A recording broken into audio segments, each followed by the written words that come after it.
अस्सलाम वालेकुम नाज़रीन, मां आहियां शुएब अली उमरानी ऐं तव्हां ॾिसी रहिया आहियो BR टाइम न्यूज़। सभ खां पहिरियां शामिल कंदासीं हीअ रिपोर्ट। इमरान खान के खिलाफ कौमी असम्बली में तहरीक अदम एतमाद ते वोटिंग न थी सघी। डिप्टी स्पीकर कासिम खान सोरी फवाद चौधरी की तकरीर खां पोइ तहरीक अदम एतमाद गैर मुल्की साजिश करार ॾेई मुस्तरद करे छॾी। इजलास गैर मुयना मुदत लाइ मुलतवी। इजलास में अपोजिशन जो शोर शराबो। अपोजिशन पंहिंजो इजलास लॻाए वरितो। अयाज़ सादिक के स्पीकर बणाए अदम एतमाद ते वोटिंग कराए छॾी। इमरान खान के खिलाफ 197 वोट पाया। इमरान खान की एडवाइस ते मुमलिकती सदर असम्बली तोड़े छॾी। नई इलेक्शन थी क़ौम सां खिताब में इमरान खान चयो त क़ौम के मुबारक हुजे। जमहूरी हुकूमत के किराइण जी जेका साजिश थी हुई उहा नाकाम थी वई। इमरान खान जी क़ौम के नई चूंडनि जी तैयारियुनि जी हिदायत। वज़ीर आज़म के खिलाफ तहरीक अदम एतमाद ते डिप्टी स्पीकर कौमी असम्बली की रोलिंग और असम्बली तहलील करण जो मामलो चीफ जस्टिस ऑफ पाकिस्तान खुद नोटिस वठी छॾियो। सुप्रीम कोर्ट सवाल उथारियो तहकीकात जा नतीजा हासिल करण बगैर स्पीकर आर्टिकल 5 तहत रोलिंग कीअं थो ॾेई सघे। चीफ जस्टिस रिमार्क्स ॾिना त वज़ीर आज़म सदर और डिप्टी स्पीकर जा खयल कदम अदालती फैसले से मशरूत हूंदा।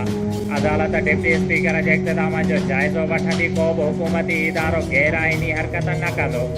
अदालत रियासती उहदेदारन के कंहिं भी मावराई आइनी इक़्तिदामन का रोके वरितो। चयो सियासी जमायत पुरअमन रहन, को भी मावराई आइनी इक़्तिदाम न खणन। पीपल्स पार्टी के वकील फारूक एच नाइक दलील दींदे चयो त सुप्रीम कोर्ट हुकुम जारी करे न त मार्शल लॉ लगी सके तो। अदालत जो सदर सुप्रीम कोर्ट बार और सियासी जमायतुन के फरीक बनाने जो हुक्म। मुस्लिम लीग नून के कायद मियाँ नवाज शरीफ चयो आहे त इक़्तिदार की हवस में बुधल जुनूनी शख्स अज आइन के पेरन हेठां रोलियो। पंहिंजी अना के मुल्क और क़ौम ते मुक़दम रखण वारे इमरान खान और उन जी साजिश में मुलविस समूरा साजिशी किरदार संगीन गद्दारी जा मुजरम आहिनि। उन्हनि ते आर्टिकल 6 लागू थी सके तो। पाकिस्तान सां ज़्यादती आइन की बेहरमती जो हिसाब वरतो वेंदो। मुतहदा अपोजिशन और कौमी असम्बली में गैर आइनी इक़्तिदाम सुप्रीम कोर्ट जो फुल कोर्ट बेंच ठाहिण जो मुतालबो करे छॾियो। पंहिंजे बयान में अपोजिशन चयो त न्याज़ी अज मुल्क आइन के खिलाफ खुलियल बगावत कई है, जैसी सज़ा आइन के आर्टिकल 6 में मौजूद है। ऐवान के अंदर मुतहदा अपोजिशन पंहिंजी वाज़े अक्सरियत साबित करे चुकी है। चीफ जस्टिस ऑफ पाकिस्तान के तरफा सूरत हाल जो नोटिस वठण की अपोजिशन पारा तारीख़ चयो त सुप्रीम कोर्ट के मुख़्तसर हुकुम जो खैर मुक़दम कयूं था। 22 करोड़ आवाम पुरुमीद है त अदलिया आइन से गॾु हूंदी। नून लीग के रहनुमा शहबाज शरीफ चयो है त इमरान न्याज़ी और उन हवारी मुल्क में जमहूरियत जो पौधो नस्ल करण चाहिए था। असम्बली में हुकूमती बेंचेस गद्दारी की गाल कई, जैसे स्पीकर मनोमन कबूल करे वरती। डिप्टी स्पीकर अपोजिशन का भी गाल न पुछी न बहस कयो। इमरान खान टी कुवत के दावत ॾेई रहियो है। जमहूरियत के लपेटण चाहे तो। तारीख़ में अज जो ॾींहुं कारो ॾींहुं ॻणियो वेंदो। इमरान खान उहा हरकत कई त न खेॾंदुसि न ही खेॾण ॾींदोमांव। अगर सुप्रीम कोर्ट फैसलो ॾिए थी त न चाहींदे भी कबूल कंदासीं। आइन और कानून का हटी का भी गाल न कंदासीं। पीपल्स पार्टी चेयरमैन बिलावल भुट्टो ज़रदारी चयो है त इमरान खान पंहिंजूं विकेटूं पटे खणी वियो है त न खेॾंदोमांव न खेॾण ॾींदोमांव। इमरान खान चयो त अपोजिशन के समझ में ही नथो अचे त उन्हनि सां छा थी वियो आहे। अगर वो सरप्राइज़ कल ॿुधाए छॾिया हाँ त अॼु अपोजिशन वारा तकलीफ़ में न हुजनि हा। इमरान खान चयो त नेशनल सिक्योरिटी कमेटी में चयो वियो त बैरूनी मुदाख़लत कई वई। कुरान मजीद के जेसी ताईं इक़्तिदार के ऐवाननि में बालादस्त न कयो वेंदो उन वक़्त ताईं असांजा मसाला हल न थींदा। अहिड़ो इज़हार जमायत इस्लामी सिंध के नायब सदर मौलाना हाफिज़ नसरुल्लाह जना इस्तक़बाल रमज़ान के प्रोग्राम के इस्लामिक हाल में जमायत इस्लामी पारा मुनक़िद करायल प्रोग्राम के खिताब कंदे कयो।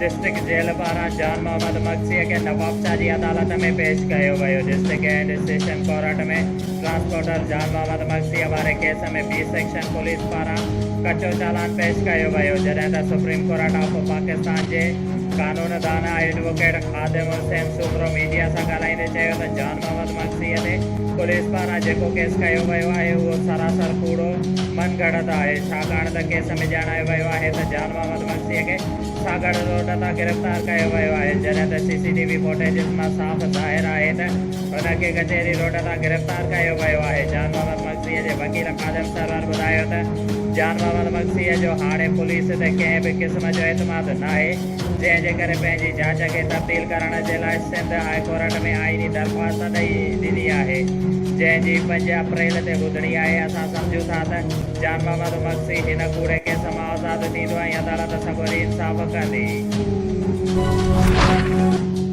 शिया उलमा काउंसिल पाकिस्तान ज़िले शहीद बेनज़ीराबाद नवाबशाह जे काबीना जो इजलास ज़िले अंदर सदर मौलाना अता हुसैन चांडियो जी सदारत हेठ इमाम बारगाह यादगार करबला नवाबशाह में मुनक़िद थियो।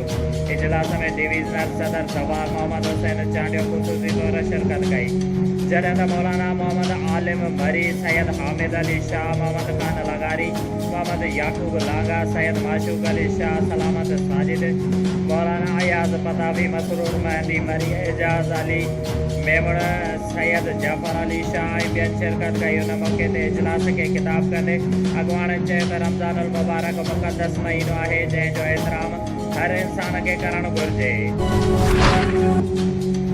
68 मोरी भरसा जाम साहब डिस्ट्रिक्ट शाख में ॻोठ अब्दुल मजीद बिरोईअ जो रहवासी 5 साल जो नीगर मसूद अहमद बिरोई पैर तिरकण सबबि किरी ॿुॾी फौत थी वियो। ॻोठाणनि काफ़ी ॻोल्हा बैद लाश जाम साहब डिस्ट्रिक्ट शाख मां हथु करे वरितो ऐं ॿाहिरि कढी वरितो। नीगर जो लाश घर पहुचण ते कोहराम मची वियो। ॿिए तरफ़ संदसि अमड़ खे बेहोशीअ जा दौरा पइजी विया।